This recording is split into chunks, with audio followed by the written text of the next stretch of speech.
Okay, ladies and gentlemen, for another week and another episode, you are listening to the Five Marks Pro Wrestling Podcast for the first time in a long time. I am Mark number one, Mr. Emmett Allen Casey, and this week I am joined by Mr. What's your nickname on this again, Martin? Well, we don't do numbers anymore. We haven't done numbers for about 3 years. I'm just Mr. Martin O'Mac. Mr. Martin O'Mac. I'm trying to think, is it Oh, 115 or sorry. No, 105? sorry. Sorry. You're joined today with one half of what do they call themselves again, Will? He's not willing to do the bit. Just fucking move on. This guy's no And of fucking course, we've fun. got Mr. Will with us as well as always, and all that lovely crack. It's the first time I have done a podcast In in six any months. capacity this year. For this, definitely 6 months. In general, like I watched it. I haven't I sat down for podcasts, I'd say, since September. So like One man, anybody who's like slagging me for not being on the show is very, very justified now this week. I wanted Martin, me and Will to be the Martin, mid-age bucks and be like, oof, but no, no. Martin backed me up in this. So recently, himself, and Karma went to Manchester for the Love of Wrestling, which was a great Mhm. convention. And I ran into someone who I knew, and we're having a laugh, and we're having a laugh with Carmo in the next Oh, line. Will done. And I was just joking, just messing with him because I know him from all the wrestling shows. I goes, "Oh, who's your favorite Mark?" For a laugh. Because I was waiting for Carmo because Carmo gets it all the time. Turns around and goes, "You will." And then I That's was not what he said. listen. Listen. And then I turned around and goes, "Where's Emmett?" And he goes, "Who?" You know something? That's fair. But I'll remind you of this. I'm Galacini's favourite member of the Mercs, He and is. that's never changing. I would like to point out his original answer was Carmel until he saw Carmel coming out of No, the no, no, no, no, no, fast no, no, line no, and no, no, said no, Carmel, no, much no, respect, no. has gone That's, from the top it was to the. Will, it was Will, Carmo, you, and then who? So you are basically above Carmo now. Anyway, Emmett, do your Do you know something? Well, I know we have a time cap and everything with this week's episode and stuff like that, but I do want to touch on for the Love of Wrestling Small because we weren't there and stuff. We've interviewed the host of Monopoly events before and everything like that. We'll keep this short and sweet. You'll probably want to highlight in an episode at some point in the future. For the Three wrestling was sentences. absolutely amazing. So much fucking fun. At first, it was like really overwhelming and confusing because you had Kurt Angle and Sarai at the same time, and there was about seven different fucking lines. Like legit, Mm, like Will can attest this. We're about to have a fucking mental breakdown, trying to find out where the fuck are we supposed to be. And then, mhm. as time went on, the event actually became extremely fun. it Yeah, was it just the looked really first well. it was just the Sorry, go first on. day, so everything was hectic because everyone wanted to get in first, meet their person and all this. But what I can say is for everyone Carmo met, for everyone Martin met, for everyone who I met, the best experience I can ever say. And I was running off 12 hours sleep at this point. I literally went from Kerry to Limerick, Limerick to Dublin, Dublin to Manchester. I had no sleep, about 20 minutes on the plane at even. Mm, And it was the best experience ever. And I can proudly say this, like it's not a plug or anything. I think it's the 6th and 7th of February in I 2027. think so, yeah. yep. I will be buying my ticket next week without a lineup being announced. It Wow. was amazing. That And I good. recommend who hasn't Mm, went to a wrestling convention or maybe thought about it, it's well worth it. mm. Yeah, you're spending money, but money well worth it. We might just do like a shit talking episode for Spotify at some point, and we'll just talk about For the Love of Wrestling Yeah. because like it Yeah. is a whole like it was honest to God, and this isn't like overhyping. It was actually really fun. Like I Mm, was, and Will test this. I was sad being on the plane coming home. Yeah. mm. Literally, he texted me. We got home Monday, and Cameron and Martin went home, and I got brought back to Limerick by Jane. And he literally texted me that night. He goes, "It's officially over," because none of the three of us weren't together anymore.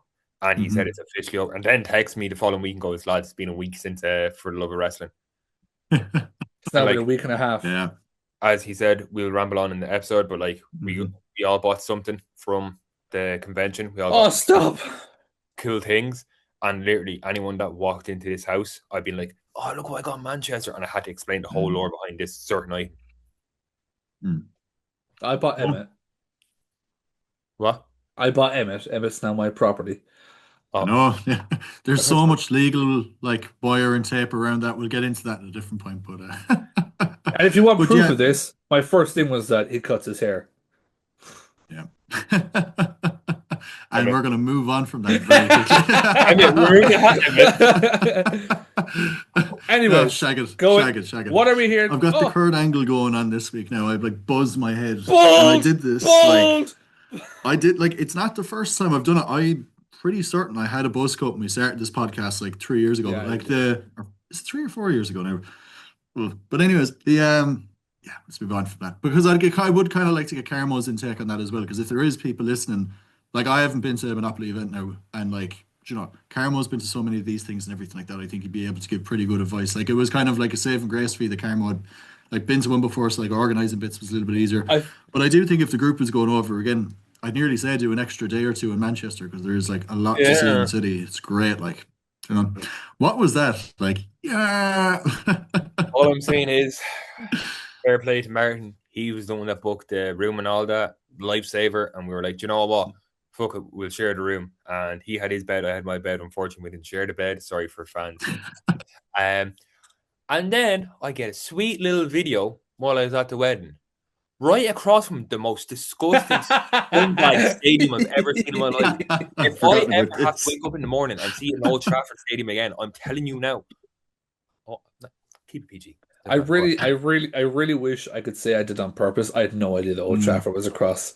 Had no. I literally read Carmel pulling up. I was like, "Is that Old Trafford?" Oh, Yeah, and when I was getting to, I know we're talking about this for a minute, but when I was getting to Uber from the airport to the hotel, we were talking. He was asking me what I was like living in Ireland and all that, and what's the taxi situation, like typical taxi men. horrible. Mm. And he goes, "Oh, are you coming over for a match?" And I was like, "I am in me fuck." And he started giggling to himself, and I was like, "What is he laughing at?" He goes, "Did you realize where you're staying?" I was like, "Yeah, the Premier Inn." And he goes, "Nah, it's right across from the Old Trafford." And he goes, "What do you mean?" He goes, "It's called Alex Ferguson Road for a reason." I was I like, didn't know that. "Yeah, thanks for that, bud." Yeah, Yeah, I didn't know that. Yeah, yeah. so Caramel's reaction to that was pretty funny now up in the Instagram story We're and doing stuff. an extra day next time, and I'm giving Will a tour of Old Trafford. But Anyway, there's loads to see. Like there's the Oasis bar, there's a few game bars over there, there's loads of Greg's, different bits and pieces. Greg's, Greg's. yeah, every corner, nothing but Greg's.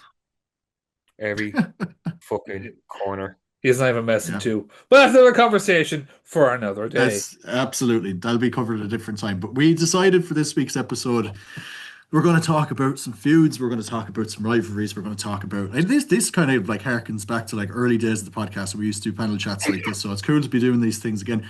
But favorite feuds and rivalries, right? And I think the Greatest great thing, rivalries. greatest rivalries, and I think the best thing about this is unfortunately Karamo isn't with us today, right? But the four of us have R.I.P. such contrasting. I love that he both did it. One brain cell. If he watches this back now, he's going to love that. But like the good thing isn't Carmen not being here, but it's the good thing is that the four of us kind of have contrasting taste with wrestling and stuff. So I was pretty certain we weren't going to have any similar answers, right? But like before we started recording, I was kind of concerned that Martin and I would have like one similar one. Turns out we don't at all. And you mentioned that yours are from like a specific period, right? So I'm going to get you to start off because I'm actually intrigued, given the years that you said yours start off from. Very little comes to mind. One of my feuds comes after that time period, but I couldn't guess for love nor money what you've picked. Okay, well, I'll kind of start. I won't lie, none of them are, in my opinion, on the lower end. But we'll kind of start with like a mid-card rivalry. So Hmm. I very much based mine on like personal favorite rivalries, rivalries that should be talked about more to this day, all within the last 10 years. And before people go complaining about like, Where's Rock? Where's Austin?" I expect these fuckers to be talking about that shit, so I said I would be different. Yeah. Um, my first one, which I think needs to be talked about more because in that time period, it was all that was talked about in wrestling. It revitalized, it like revived a championship title.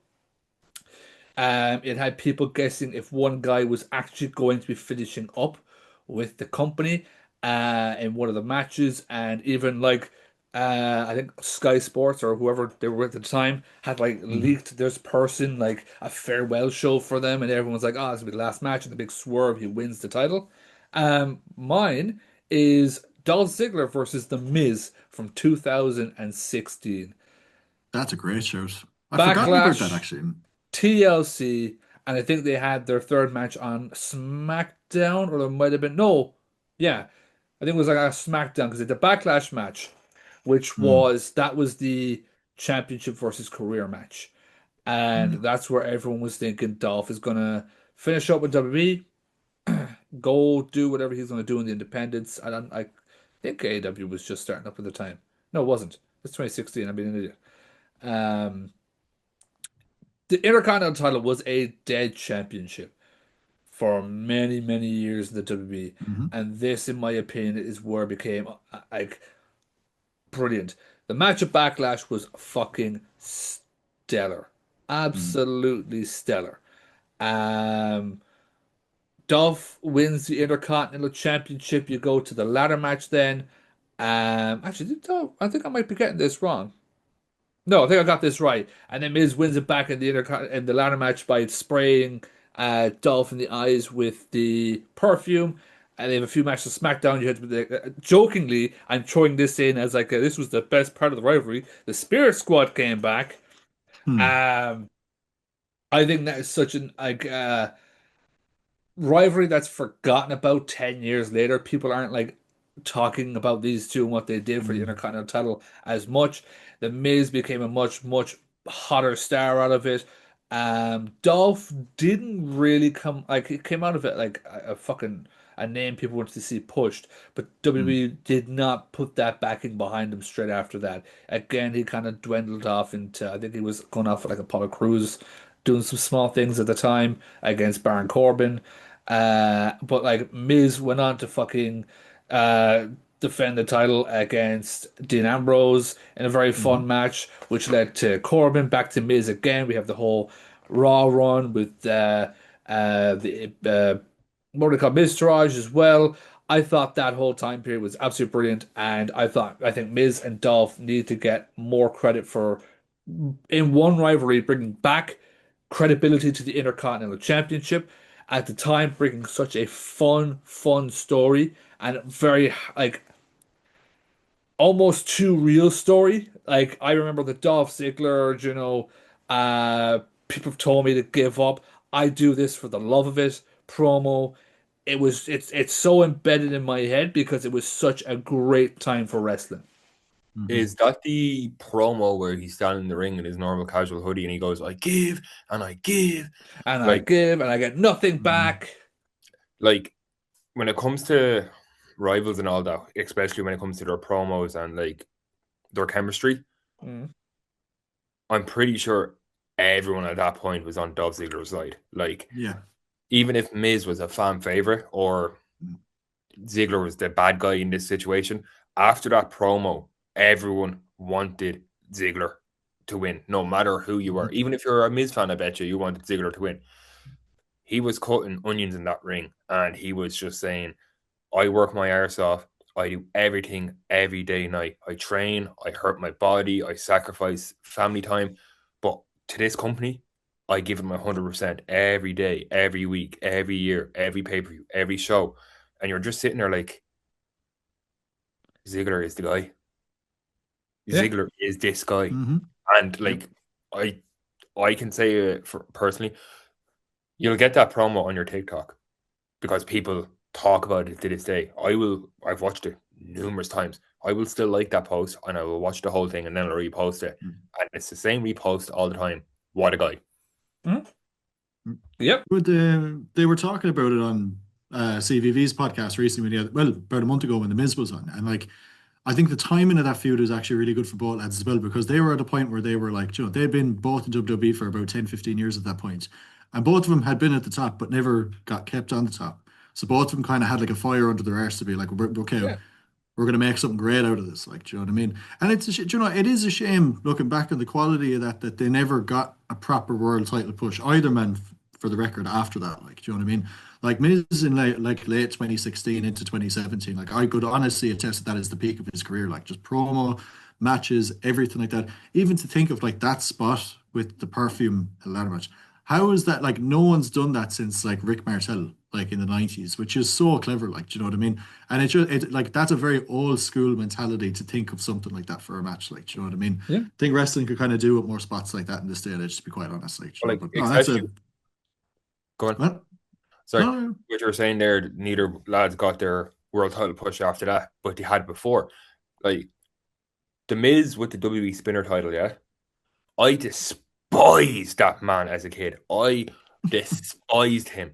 I wish Tensai bet him for the title at one point. Like I hated this man so much. And then when he came out and doing the Rock thing, tricking all the fans, then doing the WrestleMania 27 thing, even though he forgets half the match because he got concussed. yeah. Brilliant stuff. When Ziggler won the World Heavyweight Championship after cashing the Money in the Bank, when he was with Big E and AJ and all that, I didn't respect that man enough when he had that title. Like this man would sell his soul for the most random finisher in the world. If you had the dirt finisher, this man could make it look like $1,000,000. Hmm. And I always said it. Imagine Dolph Ziggler got the World Heavyweight title in this day and age after like the whole feud with The Miz. He would went on such a good run. And I think it was because we're so younger. We got that heel Ziggler, this cocky cunt who goes around with his long blonde hair and he thinks he can steal the show, as you can tell. We didn't respect him enough back then, but we were kids. But as you said, if both men got to push after that IC title run, it would have been amazing. I think that like Ziggler got his flowers at least with the world title run in TNA last year or the year before. Like that was pretty solid. Like, do you know what I mean? The thing is, both men got their flowers. Like, well, I won't lie. Okay, but in going into that, we all knew how good both men were. Let's spade. We all knew how good Miz. I think with Miz, we kind of forgot about it. But as Emmett Yeah. said, like they both had nothing and everything to prove. Miz was literally told in an episode of SmackDown, one of the first episodes after the draft, "We've nothing for you." Hmm. Really? I'm the IC champion, and you've nothing for me. Dolph just came out of a one-off world title match at SummerSlam with Ambrose. Both men had a chip on their shoulders to show the people in the back. You don't need Ambrose. You don't need Styles. You don't need Cena. You can have us, and we'll be your fucking main event. Do you know? I think they did main event that pay-per-view, didn't they? Backlash. Like I'm pretty sure it was either them or it was a women's title match No, that main I evented think that. it was possibly the women's match, or it was the Kane and Bray. I'd have to go back and double check. Because I know No, Backlash was AJ and Ambrose. no, it Backlash was was it was the triple threat because that opened that show. that was at No Mercy. So No Mercy, sorry, was Yes, sorry. sorry. That's the Yeah. middleman I was missing. It was Backlash, No Mercy, and then it was. But even No Mercy, I don't think they main evented. I actually know they might have. That was the career match. Yeah, you're actually right, Emmett. Yeah, Apologies. because all I remember vividly from that was like I was in and out of wrestling at the time around that, but I do remember like that triple threat that opened the show was doing the rounds because the fact that it opens, people were kind of caught off guard with that. But Greatest triple threat match of all time. excuse me. Absolutely, absolutely. We'll move on. Will, what is your first pick before I choke into the mic here?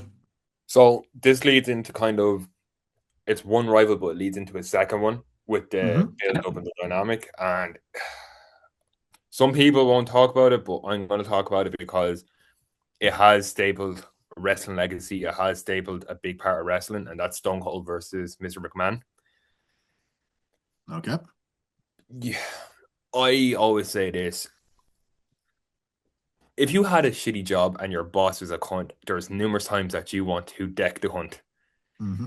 So in wrestling, we got to see Mr. McMahon, the $1 billion company owner or whatever it was at the time, trying to take control. And then we see this Steve Austin guy, this mega star, being like, I don't answer to anyone.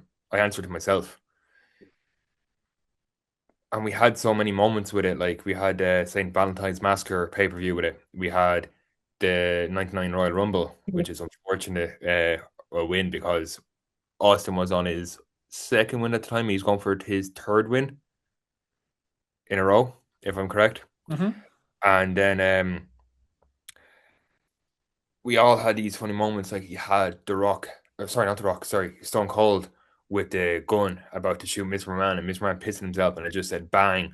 And then you had him doing all these moments with Mr. McMahon basically shoving it to the big guy, which is iconically the best thing, even though he couldn't tell a stunner for shit, which is annoying. But everyone wanted to see someone beat up their boss so bad. But it also leads into probably one of the biggest pay-per-view rivals in history. Sorry, I'm just getting my notes up here so I can actually read what I have down. And that is The Rock versus Austin. I don't know if, like, I wasn't watching wrestling back then, definitely not. I don't know if you could have done it without the Mr. McMahon story. Basically, Mr. McMahon bringing all these guys together, being the original authority and all that, and saying, "This is my champ, Austin. You're never going to be my champ," and all this. But with this rivalry, we had 3 WrestleManias, Austin winning 2, Rock winning 1, and probably one of the coolest Rocks I've ever seen. Where he comes back and he's lean and he's bald and he just looks hungry, and where he threw on Austin's jacket and it was just back and forward. But then we also got to see a dynamic with Stone Cold shaking hands with the devil himself. So it was kind of like a full circle moment with this rivalry. Like, you had this guy who tarnished his boss's legacy, always wanted to be the top guy, didn't answer to anyone, only made his own rules. But towards the end, he was like, "Do you know what? Let's shake on it." And like one of the most famous quotes, like, he shook the hands with the devil himself. Like, it was just spectacular. And like, I had to watch it at such a young age, but knowing you, Emma, you go back and watch this stuff. So what was it like for you seeing, like, at the start, Stone Cold versus Mr. McMahon himself, to comparing going into the versus the Rock angle, and then obviously shaking hands with Mr. McMahon? Do you know, like, I've watched all that stuff back, right? And obviously the highlights are the Mania matches and the builds to those and everything like this, right? But when it comes to Rock and Austin, like, they feuded a little bit before Rock ever went near the world title as well. I think it's like late 97 or late 97, because he won the world title for the first time in late That's 98. right. Show your age. I wasn't watching at the time. Like, I was 3. No, what age was I? This guy is 98. I would have 40. been. You were 18 when it happened. That's it. Yeah, I'm actually 53 on the podcast now, but no, but like, I didn't start watching wrestling until '08. Like, so this is way, way before I would have been watching. I know Carmo would have been watching at the time, anyways. For like a fact, Carmo is like a lifelong wrestling fan. Everything. But no, I mean, I I think thought you back were to going to that say feud. lifelong older than you. I was like, damn. No, there's only like 3 months between Carmo and I now, to be quite honest. Go on. Making us sound like grandfather time here now on the show, like, but no, like, it's people often like claim it is like the goat of like all time WWE feuds and stuff, and it is hard to disagree and everything like that. But like, the highlights of that outside of the Mania matches are definitely like the little kind of bits in between, like you get to like the corporation and the corporate ministry and different bits and pieces, like, and 2 lads always like would shoot off in different directions but come back to one another. But I will say for a fact, I would probably put the 2 lads wrestling at Mania in '03 as like a top 5 WrestleMania main event ever. Well, it wasn't a main event that year, but like, as matches As, go, like you mentioned, it was picture perfect. Putting on the vest and everything like that, like hitting the rock bottom, hitting the stunners, it was just fantastic. Like, do you know what I mean? But as you said, like, it's a full circle with the whole rivalry. Like, you mentioned the Ministry of Darkness and the corporation and all that. Like, it all links to one feud. Well, you can count Austin versus McMahon as well, but that links back to The Rock and Austin, which I think is chronically one of the most amazing things ever, because it's like a domino effect. Like, you had beating up the boss, then going after his champ, and then you had the Ministry of Darkness thing with Austin help being the hero, and then you have all this, just, it's connecting in one thing, which I think is just amazing. so would you put that WrestleMania would have been 19 match against the 17 match? I'd prefer it personally. Ooh. Fair Yeah, enough. I know that's I controversial. just wanted to ask. Yeah, but I know like most would probably disagree with me with that, but No, no, there's that's your more. opinion. It's your opinion. But like, as I said, Yeah. You know, fuck this. We're not being nice. What the fuck are you talking about? like, Rock, Really? Rock at Really? Rock at 19 was one of the coolest versions of The Rock I seen, because I thought he Yeah, was yeah, just agreed. this smuggy cunt, like, oh, I basically have Hollywood's number on my phone, like, you can't touch me at the moment. But then the 17 match, I literally have a poster in a frame of it because it's such an iconic match to me. So, like, I could take a bit of that 19 match and a bit of 17 match, and like, it's just deadly. Yeah, I just think the story going into the last one, for me personally, that added to it a lot more because it wasn't about titles. The last one was just about pride and ego. That was it. Was two lads. We didn't know it was going to be the end, and it was just like kind of like the last showdown between like two of the best of all time. I think as well, it not knowing that that was going to be the last match between the two of them, I think added to it a lot more because people probably went into that with the presumption that they would get to see this match again at some points and Yeah. everything. Or it was like one of those few times in wrestling, like time kind of stood still at the end of that match. I think when you watch it back in hindsight, when you see the finish of the match and the way the two lads are interacting with each other afterwards, I would say for people at the time, the penny dropped and they were like, "Oh shit, this could actually be it now for either man." Like, do you know what I mean? But, like, Which probably did add to it at the time, but this again, that's like 6 years, maybe 5 or 6 years before I started watching wrestling. Do you know? what did you had 15 WrestleMania 15, 17, and 19, yeah? Yeah. Like, I'll always remember the WrestleMania 15 time was playing the old class, the WWE games when they done the showcase mode and all that was so cool. Mhm. Then you had 17, which is considered one of the best WrestleMania matches of all time. People have different ones. But then you had 19. But like, if you're looking at that match and the tension, not the tension, but when they're looking across the ring from each other and they're doing that standstill moment where they're getting the crowd rowdy and they're just like looking, there's something different about that to any other match I've seen. So I think that's just it. Like that, we'll have to move on from it now at some point. But the like I was kind of saying a few minutes ago, no title. A lot of times, if you don't have a belt involved in the match, it can actually add a lot more to it than the title can at times. I feel anyways. Like, do you know what I mean? And that's a great example of it because again, it wasn't about championships. It was about pride. It was about ego, and that was the story there. Like, do you know what I mean? It was like 2-0, and The Rock couldn't get over the fact that he'd never beaten Austin at Mania, and it just perfectly fueled that match and stuff. But moving on, because I'm conscious of time and stuff for this episode and all that, I'm going to throw out my first one. I think this is one that all four of us involved in the podcast enjoyed in equal measure, but it isn't one that a lot of people mention when it comes to greatest feuds of all time. Both men involved will say it themselves, but it's beyond brand for either of them to say that. Like, do you know? So my first pick is actually Chris Jericho and MJF from AEW about 3 or 4 years ago. Yeah, and do you know, it's not. It was a year-long feud, right? It was a And sing it's along that did it for you, wasn't it? I'm not even joking. Yeah, that was a big part of it. I was like, they did so much stuff in that year that was so different, and I'd never really seen in wrestling before. And it was just, I was just getting back into wrestling because it was either just before or just after we had started the podcast and stuff. So I was watching AEW Weekly, and just the story being told was just so, so good. Like people can give out about Chris Jericho and AEW like towards the end of his run about a year ago. But like 2020 to like 2022, Chris Jericho and AEW, there was some absolutely fantastic, Magic. fantastic stuff there. Oh man, absolutely. Like, and like I'm actually delighted he's taking a breather away from AEW now to, you know, kind of just do bits with Fozzy and whatever. Kind of hoping if he is to come back and everything, it kind of comes back with like fresh ideas. And if you can put Jericho with anyone, it's going to be great. But especially like prime young MJF, like, do you know what I mean? MJF hadn't been near a world title yet or anything like that at this point, and it's just like that. The sing along, the turn, do you know what I mean? Like the kind of it just everything about it was absolutely fantastic.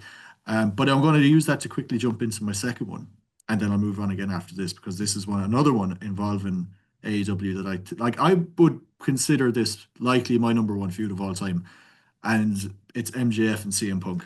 Like that Oh, was okay. it was fantastic. I know I sound like I'm kind of going through the notes and stuff very quick here, but I remember week to week watching AEW at that time, and the world title didn't mean a thing to me watching it week to week. Like the story being told from Thanksgiving of 2021 up until around the spring of 2022. Like some of the lines that came out in the promos back and forth when Punk is like, I never knew that MJF stood for my jealous fan. And like then there was like the turn before the dog collar match when like MJF did the promo about like being the It's ADHD just riddled Jew another boy. Friday. Yeah. And like when Punk comes out at the end of that promo, no mic in hand, he's like, is that true? Is that true? And then the following week, MJF turns to him, covers Punk in blood, ties him to like the ropes and everything like this, agreeing to the dog collar match and like post show, like Sting and Darby Allin and wrestlers are like cutting him down. It's like they're not even EMTs, it's like wrestlers are cutting him down, and like some of Punk's blood gets onto Sting's face paint and everything like that. And the match itself was fantastic. Like I, as much as I enjoyed MJF and Y2J's feud and everything like that, that feud with Punk is what made MJF a main It was eventer and hot. It was. was a hot, hot Mhm, feud. I mean, like, as you said, the promos alone, and people knew this before. That's why people wanted it so bad. The promos alone were gonna be mhm. absolutely unbelievable. Like coming out with the box and taking things out of the box.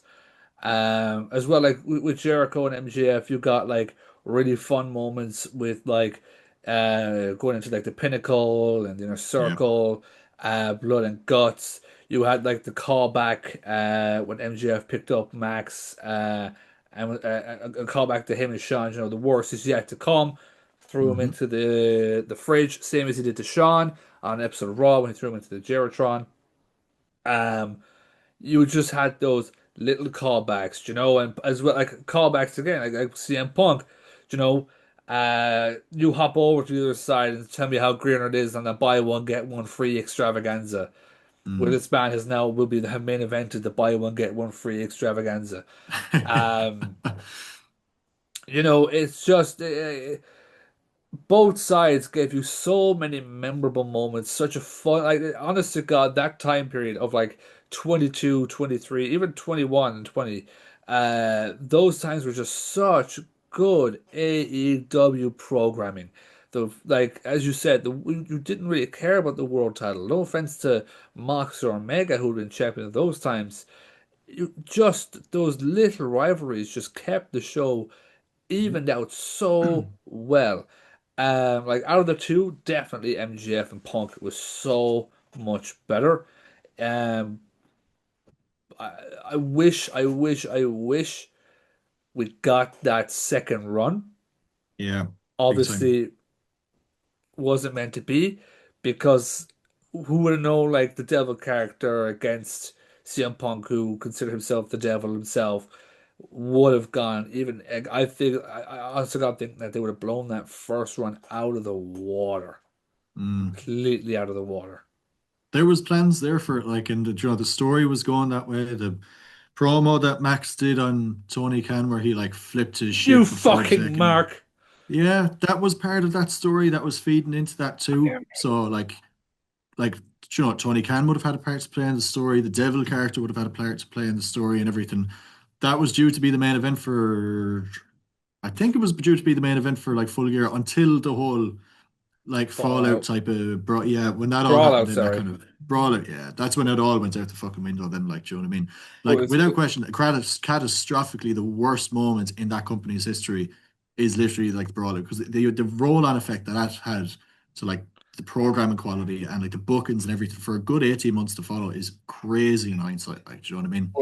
it was building up like idol versus fan. Like Mm, he literally said it before. Like I grew up watching CM Punk. I'm a fan of CM Punk. To going into this match with him, basically like I know I can beat my idol, but I know you can't beat me and all this. It was built up perfectly. he had a tweet as well the week of the promo that he like bloodied up Punk and everything before the collar match. Like he had the like I've never used Twitter, but I saw a screenshot of this Facebook at the time. Like he just put like MJF just put up one simple tweet and it literally said "kill your idols," and it's like even small little bits like that going off what you're saying. He's Like building it the up. yeah, that was the whole motivation of MJF's character. It wasn't to just beat Punk. It was like, to like, I worshipped this fella when I was a child. I have to be better than him. I have to get rid of him to be better than Like him. Do you know what I mean? his legacy is going to be in my hands at the end of the night. Like it's Exactly. Yeah. That's exactly. And I think that's why it works so well. And it echoed so many earlier parts of Punk's career as well. Because like I thought when like I was beyond excited when Punk came back into AEW in 2021. I remember exactly where I was. I remember it frame for frame and everything, watching it as it happens. But I thought that it was going to be what happened later in his run with the world titles. So I thought that was going to be his run, and I was happy with that. I wasn't expecting like an all-time contender of a blood feud with MGF or anyone for that matter. Like, do you know what I mean? And just I think that was the thing about that whole rivalry was the quality of it was so surprising. Like I don't like we all knew the promos were going to be good and everything like this, but to expect the story to go on for as long as it did and how Yeah, intricate of a storyline it was, which and you'd forget that that was used to build Wardlow as well. Wardlow's turn yeah. was at the very last like match in that feud. Like, do you know what I mean? Now they didn't do much with Wardlow after the fact, but you know, that's a different conversation altogether. But it does echo a lot of the stuff that Punk did with Raven back in Ring of Honor and other companies and stuff around 2002, 2003. There's moments that echo stuff that he did with Terry Funk really, really early on with his career and everything like that. And it's kind of gas. It's like the way that they echo those things in that feud are kind of stuff now that when people are looking back at MJF's career and everything like that, they will highlight those the same way that those are going to be MJF's moments the same way they were for Punk earlier in his career. It sounds really, really ridiculous what I'm after saying now. I realize I'm saying it because I kind of muddled up my words a bit. But yeah, I'll move on from it anyways. Martin, what is your next pick? So again, please don't shit on my picks here. Mine were all well, bar like two. A lot of 2016. mine. No, mine actually, and I'm going to keep on topic of AEW. Okay. Mine are again all kind of ones that people aren't thinking of talking about, bar two of them. But this one is actually the entire story of Hangman versus the Elite. Oh, Oh, okay. okay, yeah, Yeah. yeah. That's about, And yeah. So like Hangman loses to Jericho at the very first All Out, Hmm. and you just start to see the downfall. Teams with Kenny Omega wins the AEW World Tag Team titles, and still has those confident like issues, still drinking. They dropped the titles, I think, to FTR. Am I correct? It was I can't FTR. remember. Almost certain it was FTR. Um, no, it was the Young Bucks. I think. Sorry, I think they dropped them Yeah, to the. I don't think I FTR got. or I don't think they were I'm in AEW at that rate. I'm gonna have to double check it, but they dropped the tag titles. Obviously, the whole time when them having the tag titles, there was that like tease of Hangman's gonna turn on uh Kenny. That doesn't happen. Hangman goes in for a hug at the end of the match. Kenny just lets him drop, kicks the beer bottle away, walks away from Hangman. You go in then to the whole full gear tournament where they finally meet. Um, Hangman leaving the elite and just saying, I need to find myself. Goes off, finds the Dark Order who kind of bring him in. The elite go on to do what they end up doing, where it's like taking all the titles, turning heel. Hangman not really respecting that. He wants the world championship. They continuously stop Hangman from reaching that mountaintop. You go back to that absolutely amazing five-man tag where it was if the Dark Order lose, Hangman and the Dark Order will lose their top spots and will drop down to the uh, bottom ranking for the respective titles, the world tag titles and the tag titles. Full speed then to Hangman returns, wins the gauntlet, or the not the gauntlet, the casino ladder match, where he just starts to show he's got that confidence back, and we get the full gear match, and how fucking brilliant that was worked out, especially the ending of Mm, both Matt and Nick just being like, "This is your time. yeah. This is your time." Um, and then you go Hangman wins the title, kind of stopped that for a bit. The Elite turned face, then the Elite turned heel again. Hangman turns heel.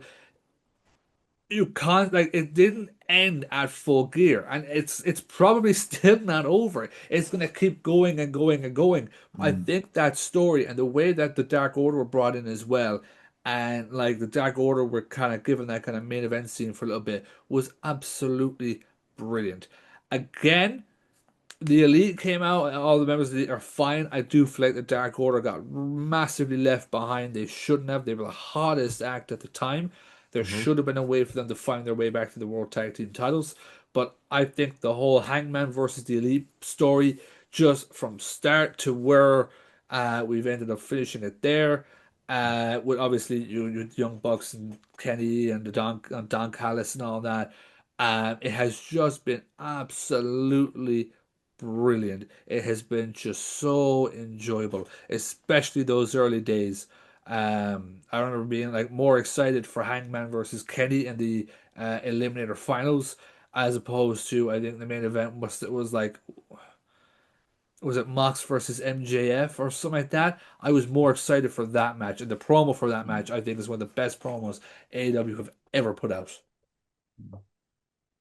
Like you mentioned there about how that feud and that storyline kind of like is, even though like you have your like bookends at like Full Gear when Hangman wins the title and stuff, it's still continued the different tropes as time has gone on since then and everything. Yeah. And it just makes me think, just wait now till the Dropnik lads try and like like do a documentary about that in 20 years time, and it's like 15 hours in length now on YouTube. It, Like, one thing I said in the early days of the podcast, and I said this when OTT were doing it at the time, is I love little seeds in mhm, stories that you yeah. can just come back to. I absolutely love that in wrestling, where you go, "Oh my God, I forgot that was in the story. Oh my God, we're going Mm. here now with this because we were here with this." I love that shit. I fucking love that shit in wrestling. It's great then, like after the fact, like a feud can be wrapped up, and then maybe 2 years pass. And like that's something like Dropnik now, or there's loads of YouTube channels who do it that'll take like bits of feud or bits of feuds, I should say, and like compile them into like a 2 hour video where you get to watch the thing basically as like direct and everything like that.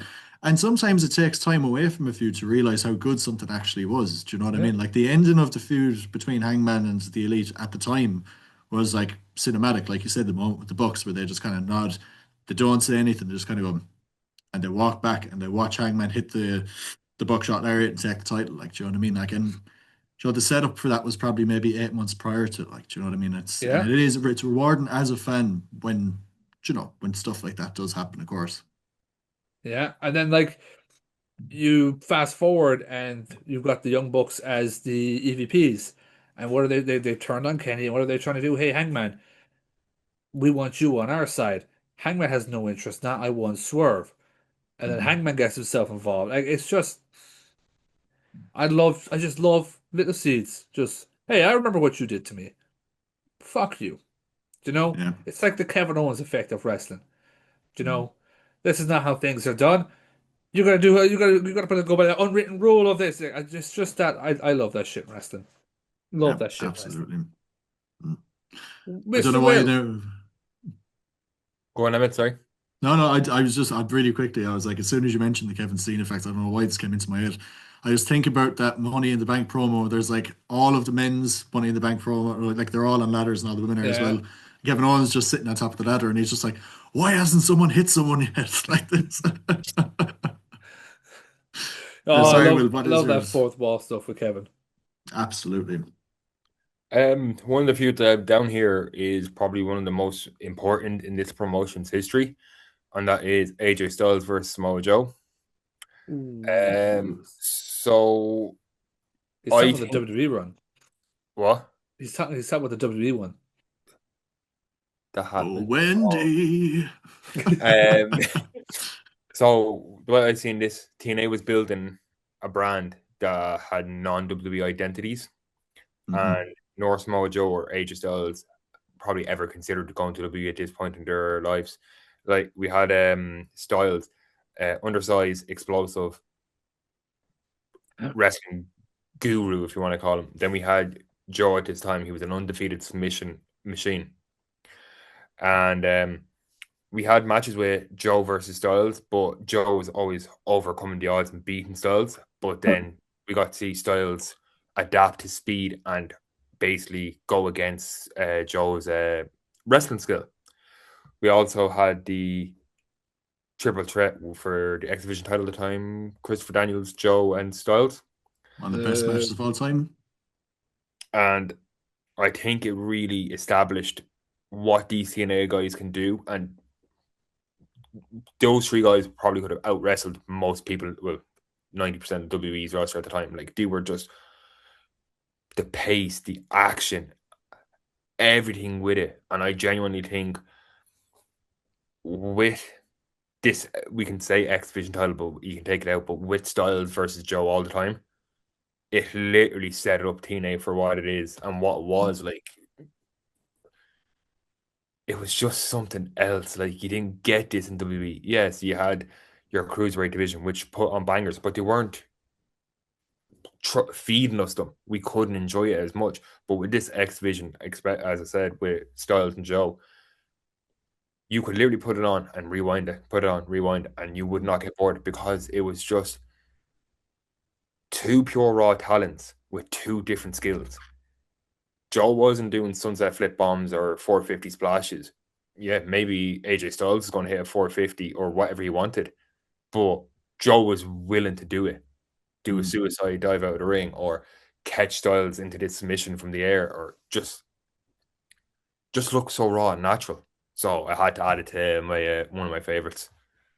And you know, there's like people forget. Like I didn't watch TNA at the time. Like I was only. I don't think I was watching wrestling at that point when Joe and AJ were feuding in TNA. But like I've been watching back quite a lot of that recently. And there's one match in particular, and it's not even Styles and Joe wrestling in the match. It's actually Christopher Daniels and Samoa Joe that wrestle. I can't even remember what the name of the pay-per-view was. It was just recently uploaded to the YouTube for TNA recently enough. But it's like the match is used to build to Styles and Joe's rematch and stuff. They'd already wrestled in TNA at this point, and basically the finish is that like Joe gets Daniels into like the Coquina clutch, and like Joe he passes out, and he won't let go of the hold or whatever like this. So like Styles is running out, and he's just like he doesn't even like attack him or whatever like this. Like I think he like fucking throws the towel in or something like this to end the match or whatever.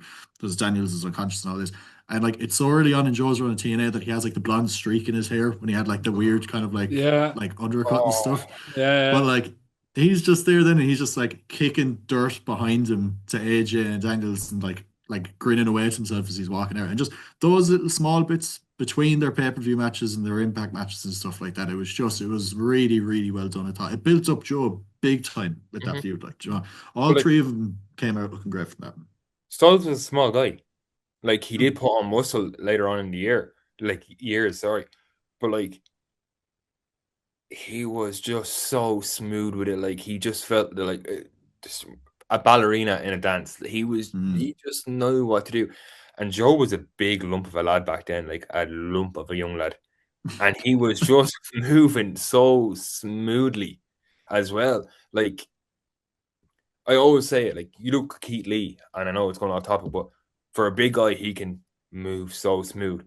But we didn't have Keith Lee back then. We had our Samoa Joe, and he was just, oh, it was just so amazing, and just, and it leads on to like more rivals, the Kurt Angle rival with Joe, and then the Oh, whole, big time, yeah. just everything is like, as I always say, it's a domino effect of everything, and it was just set up perfectly. Yeah, it's one of those things. I think like I've heard from people now. I slag Martin about this all the time, but it wasn't actually Martin I was having this conversation with. Some people find it hard to watch like older TNA because of, like video quality and stuff like that, right? But and it's not Martin now. I'll say I was I'd it was gladly someone watch else. old TNA. Won't watch the Attitude Era though. No, exactly. Yeah, no, but it wasn't you and I that had this conversation out with someone else. But like, if you go back to early TNA, like my God, like some of the America's Most Wanted stuff early on, some stuff the like Skipper, like TNA Booker in the early T. 2000s, Booker T exactly when he came back when he debuted at Genesis and stuff. The my God, like now I know there is some like wacky stipulations in some matches now, like whatever that was with Sting and Abyss, like that last rights match where they had to put the person into the casket and the casket to rise, which is a mess, like, do you know what I mean? And Elevation X, which is the stupidest like stipulation in the history of wrestling. But there is gems in early TNA for sure, like, and not even just the stuff that people mentioned the whole time. Like, there is again early X Division stuff. The stuff with our Truth when he's Ron Killings in early like NWA TNA is fantastic. Like, do you know what I mean? But it definitely, yeah, no, I agree with that pick. Now that's a solid pick. I'm kind of like I'm aware that we're kind of cut for time because we do have a cap, so we're gonna have to do like a rapid quick fire rounds before I finish up this episode and stuff. And I'm gonna go to Martin for your third pick. I'll give you the last two, and I'll let you kind of decide which one you think is better. Okay, One, CM Punk versus Drew McIntyre. was not expecting that now. I fucking love that feud. Yeah, it was great. Fucking love it. I can't remember if people hated it or not, so I can't really make fun of them. And my other one, I think it's fucking obvious what my last one is. It's AJ Styles versus John Cena. Okay, well, no one likes CM Punk, so just two Styles. In lieu of recent events, I think it would be remiss of us not to Who highlight asked Styles him and to? Cena. Who asked him to talk? Wrestling talk. Since we're Uh, recording, I can be polite when we answer. CM Punk versus Drew McIntyre. Again, it all goes to little seeds because not only did you have CM Punk versus Drew McIntyre going on, you had CM Punk versus Seth Rollins going on. Yeah. It was what the fuck can we do while each individual is hurt? So, Drew McIntyre, obviously, the story went that it was his fault that Punk was injured. So, great way to involve him into that. You had their Hell in a Cell match, which I think for is one of the best and pure hate this modern day Hell in a Cell matches because it actually was a Hell in a Cell match. They were actually out to fucking kill each other. I think That's it's what up the there for sure. As an that's what all-time great one. that's what a Hell in a Cell was all about. Was I want to kill you, you will kill me. All right, guys, you're going in Hell in a Cell. It wasn't fucking Red Cell looking like a kid's toy and finishing up with a fucking disqualification. Red You know, Cell. Oh, um, Punk and McIntyre, like you had, as I said, starting off with the whole I prayed for this and this happened. Drew's jealousy of CM Punk and the World Heavyweight Championship. Punk, because Drew did what he did, made sure Drew McIntyre was never the world champion, cost him the world title at WrestleMania, stopped his cash in. We got the big SummerSlam match, and what do you do for that? Again, we have this little seed over here. It's called Seth Rollins. He's the special guest referee. Both men don't like Seth Rollins. I think it was just absolutely perfect. Story-wise, it made sense. It actually seemed like a fucking blood feud. It was a great way to keep Punk and Rollins away from each other while still keeping a high intense rivalry. And then AJ Styles versus John Cena. I mean, like, it's what everybody wanted for fucking years. Have you got that magazine handy? I was really pulling it out as you spoke. That's what everybody wanted. Mm. That's what everybody wanted. AJ Styles versus John Cena. Mr. TNA's Golden Boy versus TNA. WWE's Golden Boy. That first promo, I'm waiting for this for a long, long time. Gallows Anderson come out. What happens? Styles turns heel. Holy shit, we feel AJ Styles. They want to beat up John Cena. We get the SummerSlam match. We get the involvement as well with the WWE Championship. Sorry, we had the Battleground. We had the Money in the Bank. Then we had the SummerSlam match. The involvement with the WWE Championship. Let's insert Dean Ambrose in there as well, which, as I said, one of my favorite triple threat matches of all time. I've watched that match I don't know how many fucking times, and each time I'm gobsmacked by it. Um, you've John Cena then running for that 16th World Championship. You have the Royal Rumble match. It was just brilliant. You come back then, X amount of years later, we come back to it in the retirement tour for one of the best wrestling matches we've ever seen. I think AJ Styles and John Cena on all levels back in 2016 and even the match last year it was everything you could have wanted and it was everything it lived up to the hype which in wrestling not many things live up to the hype so I think in my opinion it is what it's sure it's not even my opinion it is one of the best rivalries of all time. John Cena AJ Styles lived up to every single bit of expectation. Fair enough, their match at SummerSlam and their match at the Rumble may have been the same match but reversed, but who's looking, you know, paying attention to that? Um, but the two created magic together. And I'm so happy that it brought out the heel side of AJ Styles, which led him to the WWE Championship. Because I think if that did not happen, AJ, I don't think would have gotten near the WWE Championship. Yeah, no, agreed. And it was for the longest time, even after he left Cena, people really didn't think that was ever going to happen, that those two Nope. would ever get to lock up. Because Cena was No, just on the cusp of becoming a part-timer. Like it was right there, like, do you know what I mean? It was just before he put over Roman in that match at, I think was it Backlash in like 2017. It was like just Yeah. exactly a year prior like that they had that feud, and Delivered, and obviously the last match they had last year was like an all-time classic, like love letter to wrestling and stuff. But I can tell you right now from the horse's mouth that I'm old enough to remember when people were making custom promos for Cena versus Styles Yeah. years before he debuted in the Rumble. Like, and it was looking back now, it's impossible to find him because obviously the lads had actually had a feud and stuff. But it's like footage of like AJ in '09 with the TNA World Title and Cena in like the orange 2010 like get up and stuff that he wore for Mania 26. It's gas to think back at it after the fact that the two did get to have a feud and they got to have like an all time like go feud. Like, do you know what I mean? Yeah. 1000%. Yeah. I'm going to very quickly like go over my last one because I was Let's kind go of with hoping that one. Karma would be on the recording for this now. And then we'll jump into Will for the last pick then. It's But because we're so young. Haha, there's old fuck. literally I wasn't watching wrestling for this feud, or Oh, at the just time wasn't lying. watching. Oh yeah. Oh yeah. Go on. So He it's wasn't actually watching wrestling for us. Tommy Dreamer and Raven from ECW in the mid '90s, and I swear to God, I've just been watching bits and pieces. Like I love old school ECW. Like old school ECW peaks in around '99, 2000 for me now. Like, do you know, Not but cutting some of you that short, are Emmett. Sorry, but I don't know if you can see that. It says Tommy Dreamer versus Raven on my notes. Oh, But it's no not my last way. one.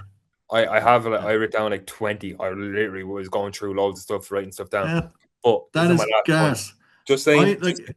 No, and I'm going to highlight this now as well because this kind of came up in conversation the other day. I did not realize that you watched like all ECW law. When you mentioned like Shane Douglas like having the ECW World Title and it being the Eastern Championship Wrestling, I was like, Jesus, Well, we're because I obviously like, going to mention the first guy who held that title, but no, yeah, like I went down a mm, rabbit hole. It was actually during COVID, and I mm, went down a rabbit hole. I went from Eastern Championship Wrestling to Extreme Championship Wrestling, and I was like, oh my God.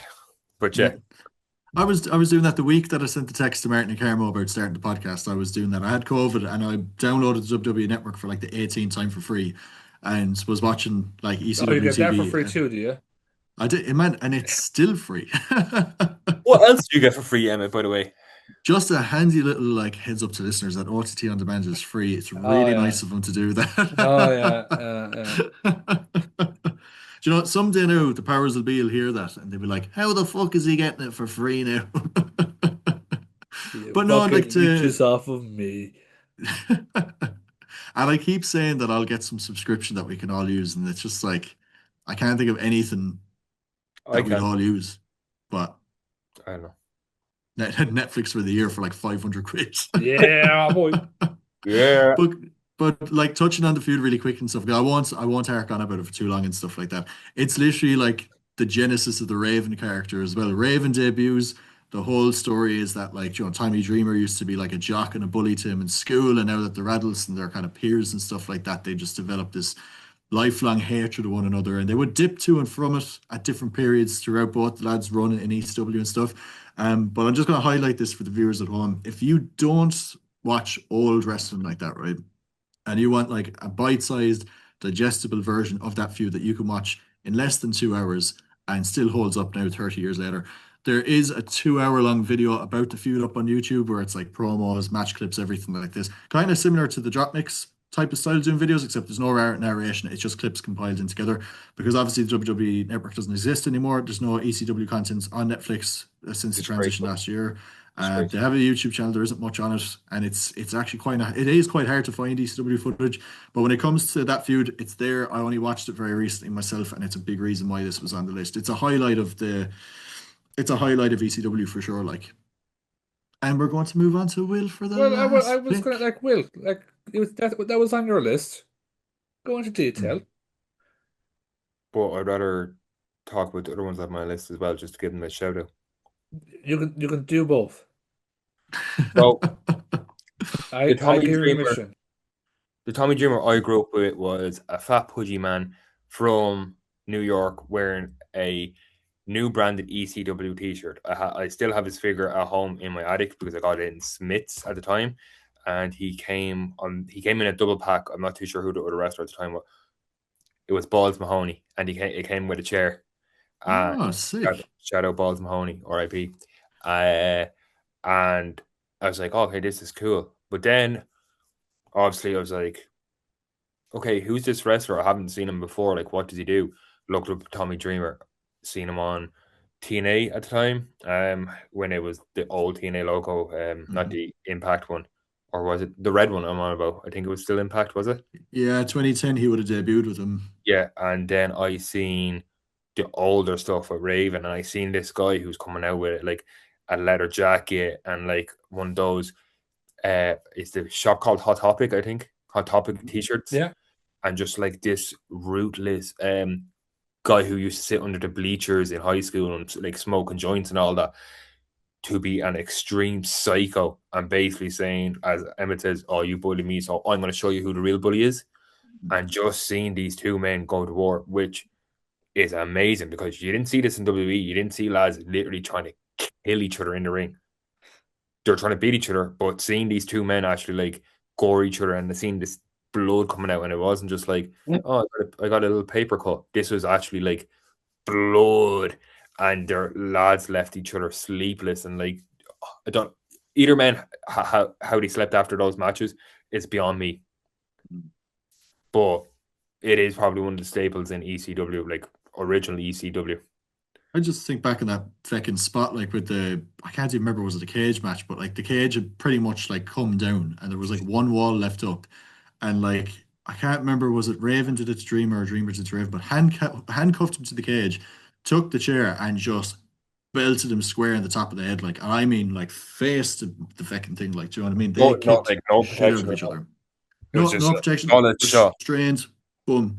And even like that, it's just, oh man, like it's some of the best storytelling ever in wrestling. Like Raven's character, like throughout until he goes after WCW, and the less, uh, yeah, until he goes after WCW, and the less said about that, the better. Some of the storylines at Raven and ECW, like, oh my God, him and Sandman, God, over like the custody of the Sandman's son and Oh, everything like so this, and there's crucifying Sandman then with like the barbed wire, which causes Kurt Angle not to sign with ECW at the time. Like, oh Yeah. my I God, think like. that's meant. It was one of the most like still probably is with especially people who love ECW talked about moments. Sandman spoke about it before. Raven has spoke about it recently. But Kurt Angle literally said, "Yeah, I've seen that," and I was like, "Nah, I'm gone." Yep. He was backstage as He it was happened. there So at the show. Yeah, he was there. Yeah. Just to before I say my final one, I just want to not talk about, just shout out some names which were some rivals that I actually enjoyed. It was Bobby Roode versus James Storms. The great whole shout. beer money situation, which is great. One for Emmett, I know he probably liked this. It was Rob Van Dam versus Jerry Lynn. That was on my list too. Randy Savage versus Hulk Hogan, Golden Era. Edge versus John Cena. Yes. It was amazing. I can't talk. We'll speak about it. Michaels versus Undertaker. We had Tanahashi versus Okada. Brian Danielson versus Nigel McGuinness. Omega versus Page, which Martin talked about, but the whole elite situation. We had Daniel Bryan versus The Authority, which I thought was fucking brilliant. You're a B plus player. WrestleMania 30. We all know the story. Undertaker versus Kane, obviously brother versus brother. They're brothers. We had Punk versus Joe in Ring of Honor. We talked about that. One I was going to talk about, but it's a bit long story. Terry Funk versus Ric Flair in NWA. Yep. Bret Hart versus Michaels, obviously, and Thank God you didn't set Emmett off on a Ric Flair rant. that's why I did say it. I also had Flair versus Ricky Steamboat. But the one I actually want to talk about, which especially me and Martin, because we're the same age basically, only a year between us, but more people our age, except for Emma because he's like 92 or something, was John Cena versus Randy Orton. Yeah. Probably one of the most classic WWE rivals. You had the OVW boys come up. You had both win mid-card titles at first. Orton with his Intercontinental and then Cena with the United States. You had Orton Evolution, John Cena going on to doing his thing. Both men winning world champions. Then you had John Cena starring 12 rounds and then Randy Orton starring 12 rounds too, which is kind of silly, but we won't speak about that. But no matter how many times these men fought in a pay-per-view, it could have been 364 times. Yeah, there might have been some stupid ones like when Randy Orton slapped the ref to get a DQ so he didn't have to face Cena and all that. But like, it's always a rival that's going to be my comfort. I can watch it all the time, and I know people were giving out and going like, "Oh, Randy Orton versus Cena again versus Cena again," Shane. blah blah. But then we had Cena's retirement tour. But then when we got Randy versus Cena, oh my god, they're doing nostalgia. Oh my god, I'm so happy. And then I'm just there like, you're the very ones that were giving out about it back in the PG era, like when it was fresh, ruthless aggression and all that. And it was just such a good rivalry. Like Orton beating up Mr. Cena, and then like everyone attacked Mr. Cena for some reason, like between Edge and him. Like I don't get it. Like what did that's where Karma is right now. What are you so defensive of Mr. Cena? Because I want him to move. Anyway, but like I want him on the podcast at some point now. Mr. Cena. But like, even if you hated Cena, growing up, which a lot of people didn't, because don't give a fuck what you hate about Cena. He's better than your wrestler at the end of the day, so suck a dick. But you always had Orton there, and you're counting Orton to beat him. Even if Orton didn't have a title, you want Orton to win a title, so Cena no longer has that title. And if Cena was going for the title, you wanted Orton to win, so Cena also didn't have that title. But it will probably be one of my best rivals, in my opinion, because then it went straight up to that match where the belts were hanging up in the TLC match. Yeah. And I still wanted Cena to win. I want Cena to walk around like a boss with 2 titles. But respect Randy, but they both put on a great rivalry for 10 plus years. Yep. From 07 to 2016 or 2017, the last match I'm 90% certain was 2017. I remember asking you about this match before, wasn't it? It was an episode. I think so, yeah. But the only part of that rivalry I find, and I remember this so vividly, the only time I ever remember them feuding and being like, this is enough of this for a while, is the summer of 09 though, because they had about 5 pay-per-view matches in like fucking 18 weeks. Over the limit. Exactly. You went from like, so there was SummerSlam 09 at a singles match, then a Breaking Point at the I Quit match, which was actually pretty good now, to be fair. Their Hell in the Cell match, the first of the 2 that they had, was fine. It was like an early 2010s Hell in the Cell, so there wasn't really much going to happen anyways. Then the Iron Man match was like 2 weeks after that. Like there was very little time between those pay-per-views. And I remember being like maybe 12 or 13th time and just being like, this is enough of this. And they were like, for a while, do you know what I mean? And in fairness, they gave them like 2 or 3 years where they did not touch until that ladder match then to unify the titles, in fairness. And it was a well-needed like bit of breathing space for the 2. I definitely agree. Yeah, because like the initial feud in 07, brilliant. Mm-hmm. Some of the stuff like they did on and off prior to the like 6 months of feud in 09, great too. Everything after that mini feud in 09 as well, brilliant. But it was just, that was week after week after week after week. Like the 2 of them. It definitely needed a breather. But it did, yeah. It was just like, as you said, like when we went into 08, Cena coming back from the injury and winning the Royal Rumble, best moment in wrestling history, don't question me. And like inserting himself into a match and all that. Well, not inserting himself, but has that child shot. And we knew who he was going for. He was either going for Triple H or Randy. And I always wanted that WrestleMania match, like singles match, Randy versus Cena, like a prime Orton versus prime Cena in the WrestleMania main event. But we got Hungry Hunter instead. But we won't speak about that. Would you leave him alone? Hungry Hunter. But yeah, that had to be my final pick for my favorite rivalries. But it was one of the best. I'm telling you, greatest rivalry: Will versus Hunter. I know enough shit about him. It's okay. Oh, dear Jesus Christ. Imagine that phone conversation. Oh, God. But yeah, so whoever is listening to this, unfortunately, and watching this, definitely drop in the comments who you think the greatest rivalry is. Me versus Tony Khan. I'm going to say it was Carmo versus his knee or his ankle after the last Poor fella. Just like, Carmo catches strays. No, not meant like that at all. Do you know what I mean? I just said it to Jesus. I just said it if he was here. Like, he'll get a laugh out of that now listening back to it. Like, do you know what I mean? He was been on my mind all week since they announced AJ for the Hall of Fame. As soon as, like, I love a bit of Carmo we do here now. Like, But ever since like AJ got announced for the Hall of Fame, because I took his Hall of Fame entrance music, I was like, the fuck are we gonna do about Karma now? Like, do you know what I mean? It's my favorite thing he's ever said. He's like, I had a Hall of Fame career, trained for 3 weeks, rolled my ankle, never wrestled again. Oh, I want to ask you a question, just a random question. How do we feel about The Undertaker just casually showing up and being like, you're introduced to the Hall of Fame, ha ha ha. Is that You know, his new gimmick now? Considering the fact that he was like a recent addition to the Hall of Fame, I think that's pretty funny. Like if it was like, I'm trying to think of someone who's like not active in the ring, but like someone who's active in the company that's been in the Hall of Fame longer than him, like, do you know what I mean? That would probably be a little bit more fitting. Like if he was still alive, if Pat Patterson was doing that, I'd be like, sure, that makes sense. Taker went in like 3 years ago. It's just like you are just in the door yourself, calm down. I won't lie. No, I'll speak it off the episode. So you know it's going to be good now if it can't be said in there. No, it's a normal thing. It's a normal thing, but people might not take it as well. Okay, that's fair enough. I don't believe him. Why? Okay. So we had Hungry Hunter introduced into the Hall of Fame, yeah? Yeah. Now we have his missus. Like, yeah, she done a lot of stuff. But is it going to be like Shane McMahon next year? Is it going to be always a member of the family? But it can't be a certain member, but does it seem very buddy to be introduced to the Hall of Fame like that? Or it's nepotism for sure, like, do you know what I mean? But so that's all I was asking. Like, is it due to nepotism, or did she have a worthy enough career?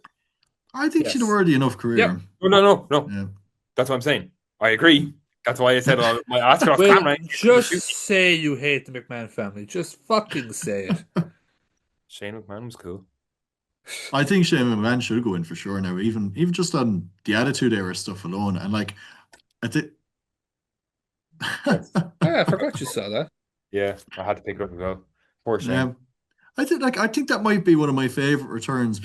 That's a whole episode. That's That's the next episode. Favorite returns, right there. I'm messing. There you go. Will jot that down. 6 months, lads. No.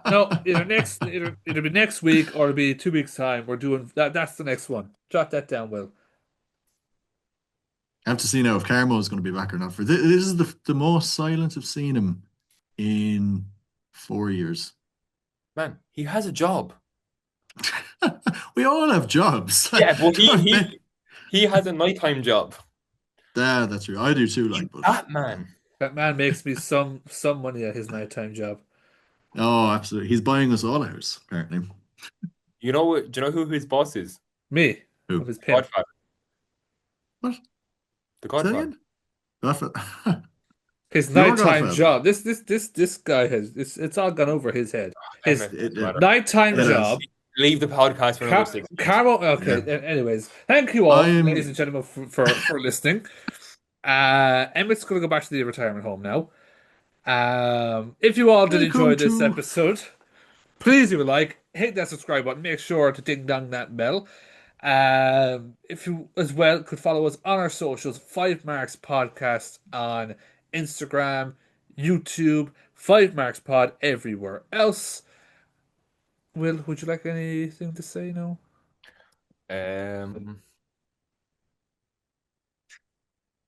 You've lost your time.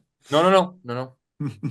We're going to be more frequent with the uploads. We are going to be more frequent with the uploads. We are going to be much more frequent with the uploads. You blame Emmett for this. All Emmett's fault, yeah. Fuck's sake, Emmett. Emmett, hopefully you know how to end this episode. You can see us out.